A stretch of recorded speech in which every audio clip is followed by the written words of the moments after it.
which I can't imagine, but if it is, go get him and go get him now. Hang up. Don't listen to me anymore. If he's available in your league, I had Ozzy Albies, okay?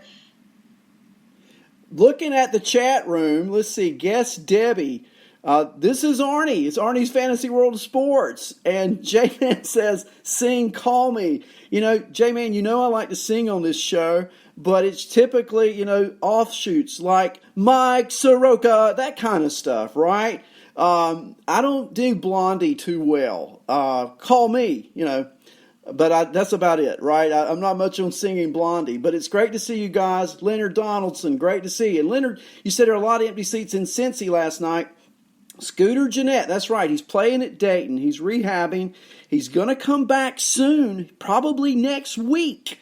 And if by chance he's available in any of your fantasy leagues, and I'm whispering so you can just keep it quiet, go get Scooter. He's probably not available.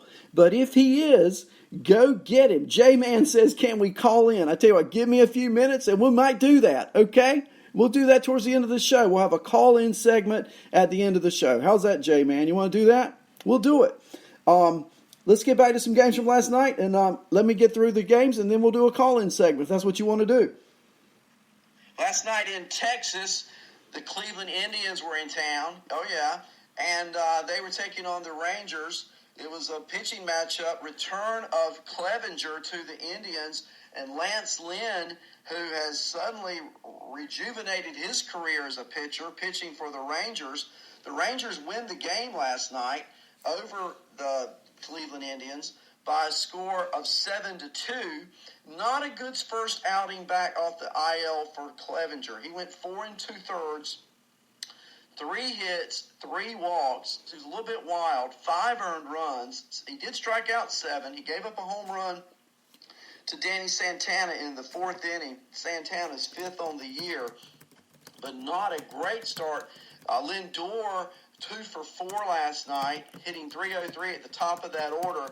And this Mercado kid, 1 for 4 last night. I wasn't high on him, but he's hitting .304, hitting second in that order. And he's really done a great job for the Indians. And I don't know if he's available in any of your leagues, but if he is, he's worthy of an ad. He really is. Carlos Santana, 1 for 4. Jake Bowers went 2 for 4 last night for the Tribe. Now for Texas, Sin-Soo Choo, is he not one of the most underrated players in fantasy and reality? 1 for 3 last night. He's getting hits. He hit his 18th double of the year. Delino DeShields went 1 for 3. Elvis Andrus 1 for 4 with 2 RBIs. And as I said, Danny Santana 2 for 4. And that included his 5th home run of the year off of Clevenger in the 4th inning. And he hammers this ball high in the air, deep out to center field. Martinez back, he looks up, it is gone! A 2-run shot for Danny Santana! It's 3-0 Rangers. And no, I'm not pre-recorded. Are you kidding me? Easy kill. It's live, okay? Now, J-Man, you might disguise your voice as a Mexican senorita. You might enjoy a margarita. I might enjoy the margarita, but I can't be a Mexican senorita, okay? I'm telling you. Malpow, you're right. Lance Lynn, 8 wins, Ks per 9. You got to love it. I'm telling you. It's Lance Lynn, what a surprise he's been, right? Let's see. And the Rangers, they're a surprise too. And as I said earlier, Mercado also hit a home run last night. He's been a great addition, bringing him up from the minor leagues for Cleveland. Cleveland, their players in this thing. Oh, there's a ball driven to deep left field. Got it. Mercado is on the board as he drills it off the foul pole with his 4th home run of the year. So Oscar, after a frustrating first 3 at-bats, gets into one right down the line and off the pole for a solo shot with 1 out here in the 8th. And that was the final score run of the game as the Texas Rangers beat Cleveland in Arlington last night, 7-2. Texas improves to 39-33. Cleveland now 37-34. In Minnesota last night, the Red Sox were in town, and it was a pitcher's duel. I'm telling you, it was Rick Porcello And Berrios pitching for the home-standing Twins. Boston wins the game 2-0. Porcello on fire. Telling you, he was pitching a great game last night for Boston. 7 innings, 4 hits allowed, 1 walk, 8 strikeouts. Almost as impressive is the fact that Jose Berrios went 8 innings, only gave up 5 hits, 1 earned run, no walks, and 10 strikeouts. Porcello threw 94 pitches, 68 for strikes. Berrios, 109 pitches, 83 for strikes. So this was definitely a pitcher's kind of game last night. Hitting-wise, J.D. Martinez did go 2 for 4. He hit a double off of Parker and two doubles rather. One were hit by Boston, one by Martinez off Parker, and then Bogarts hit his 22nd off Parker. I'll get it out in a second, right? But it was not the offense. It was the defense and the pitching. Martinez and Bogarts did drive in a run apiece. And for the Twins, they only had 5 hits. So not much to talk about offensively, but a lot to talk about on the pitching front. And Jose Berrios, he is a great pitcher to have. He goes, I think, somewhat underrated, if you could say that. But he's pitched well and continues to pitch well for the Twins this year. Which then brings us to the Cardinals and the Fish. The Miami Marlins in St. Louis last night. And, you know, we've been talking about for weeks now, when is Matt Carpenter ever going to get going? Well, you know, it could have started last night in St. Louis. Into the rotation, certainly. Carpenter with a high fly ball into deep right center. It's at the wall. Goodbye! Number 10, Carpenter.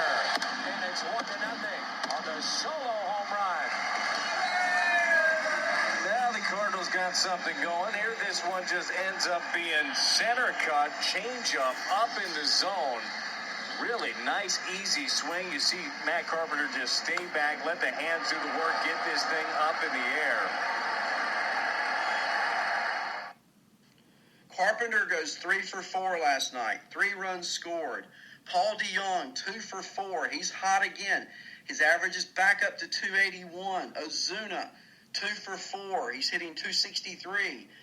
Fowler, how about that? Fowler hit his 8th home run last night in the 8th inning off Bryce with 2 on and 2 out. He's now with 3 RBIs. You know, Fowler has 25 on the year.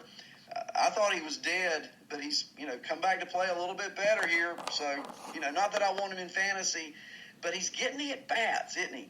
St. Louis just doesn't seem to want to get rid of him. I'm sure it's all due to contract considerations. For the Marlins, they scattered 8 hits. They scored no runs. Up and down the order, let's see, Brian Anderson had 2 hits. Cooper had a hit. Granderson had a hit. Harold Ramirez had a hit. But Miles Michaelis, who has been maligned and has not pitched well this year, well, he pitched well last night. Now, take it, I understand he was pitching against the Marlins, but he did go 6 innings. He gave up only 6 hits, no runs, no walks, and struck out 4 for the Cardinals. So a good outing last night for Michaelis. And so now we'll talk about the A's and the Orioles. How about that? In Oakland last night. Fiers pitching for Oakland. At one stretch, he retired 17 Baltimore Orioles in a row. Great pitching night for Mike Fiers. He went 6 2/3. Only gave up 3 hits, no earned runs, struck out 4 in winning against Baltimore. And for Oakland, Semien went 1 for 2. Chapman 1 for 4. Olsen 1 for 3 with an RBI. Laureano went 1 for 4. For Baltimore, again, not a lot of hitting. But pitching-wise, Cashner, admirable outing once again. 6 innings pitched, 4 hits, only 1 earned run, struck out 2. You know, Cashner has pitched really well, especially considering he's on the Orioles. And I could see Cashner being a trade partner with somebody as we get closer to July 31st, if there's a team in there who might need a starting pitcher. We'll see how that goes. Kansas City was in Seattle last night, and Kansas City wins the game by a score of 6-4. In that game, pitching was Danny Duffy, and Scott was the opener. Malone came in and pitched 6 1/3 innings for the Seattle Mariners. Jorge Soler, how about him? Is he on your radar? Because if he isn't, he needs to be. And there was a certain baseball last night that was on his radar, and he knew what to do with it. He's been getting a lot of off-speed pitches lately, and he just wanted to make sure that he didn't fly open, and he thought he was going to get one there, and he was able to hit one the other way. The first thing is he's got confidence in himself. He's learned how to hunt pitches, which he hadn't done that before, and he thinks that's really helped him. After Ned's that was a translator translating Jorge Soler post-game after he smacked a go-ahead home run for Kansas City. Soler 1 for 3 last night with 2 RBIs and that home run, his 19th of the year. That was in the 8th inning off of Bass with 1 on and 2 out. The game winner for Kansas City. And if you think Soler is here to stay, well, he is. And, early in the year before drafts, I know I had a show with Phil Chaplin, and we were talking about Soler. And he's a guy that's going to hit 35 to 40 home runs. He's on that pace, okay? 19 already. So he is probably, a lesser owned and a cheaper value than some other sluggers and power hitters that are out there available. If Soler's available, you got to get him. Merrifield went 1 for 5 last night. Cuthbert 2 for 4. The Royals, again, I've said it before. How many last-place teams have so many fantasy-relevant players? I don't know of any. I just don't know of any. Seattle-wise, Malik Smith went 1 for 4. Tom Murphy, the catcher, 2 for 4 with 3 RBIs. And Kyle Seager, who, was injured, he's come back. He's been hitting pretty well lately. He went 2 for 4 last night. And Seattle, they're 31 and 45. They're going nowhere. They're going to be giving players a chance to get out there and play. And it'll be interesting to see what young prospects they may call up. In San Diego last night, the Padres were taking on the Brewers. And once again, you're talking about a pitching kind of matchup. Here we had it. You had Chacin going against Lucchesi. Lucchesi went 7 innings, no earned runs, 5 strikeouts. Yates gets his 25th save. Stammen gets his 16th hold. And the Padres win. The Padres win 2-0. Yeah. Scored a run. Machado heating up a little bit. Manny Machado went 2 for 4 last night. And one of his hits was a double, and it was in an interesting place. He hit a ball last night, and he doubled off of the umpire. And drives this off of Chacin and the umpire, and it kicks into right field. So the ball is still alive, and Hosmer will go to third base. Machado ends up at second. So a ricochet twice, as it turns out. And painfully so for the second base umpire. Chris Siegel could not get out of the way. So Machado hits a line drive off of the pitcher. It glances off the pitcher, hits so hard, then it hits the umpire, and then it scoots off into right field, and Machado gets a double off of it. How about that? You don't see that very often, do you?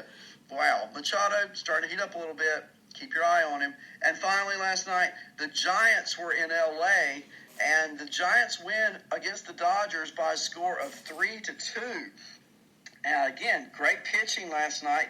Beatty went 6 innings, only gave up 3 hits, 7 strikeouts, 1 earned run. Dyson with his 9th hold, Watson with his 15th hold, and Smith with his 19th save against a potent Dodger lineup. The Giants were faced by Kenta Maeda, who went 5 innings, gave up 2 earned runs. He took the loss, struck out 4. And after that, the Dodgers gave up no earned runs from their bullpen. So it was a pitching duel last night in L.A. Brandon Crawford doubled off Maeda, drove in 2 runs early in that game. And, the Giants are just a thorn in the Dodgers side, aren't they? I mean, they really are. The Dodgers, Peterson went 1 for 4, Bellinger 1 for 3. How about Max Muncy? Let's talk about Muncy for just a moment. He went 2 for 3 last night. Over his last 6 games, Muncy is 8 for 20. That's a 400 average. That's easy math. 4 home runs over his last 6 games, 7 RBIs, and 5 runs scored. Wow. The 28-year-old is showing that last season's 35-homer breakout was no fluke. He's hitting .285 now on this season, 44 runs scored, 17 home runs, 45 RBIs, and 3 stolen bases. Max Muncy, he is a hidden jewel and probably owned. But if not, or if you could trade, would you trade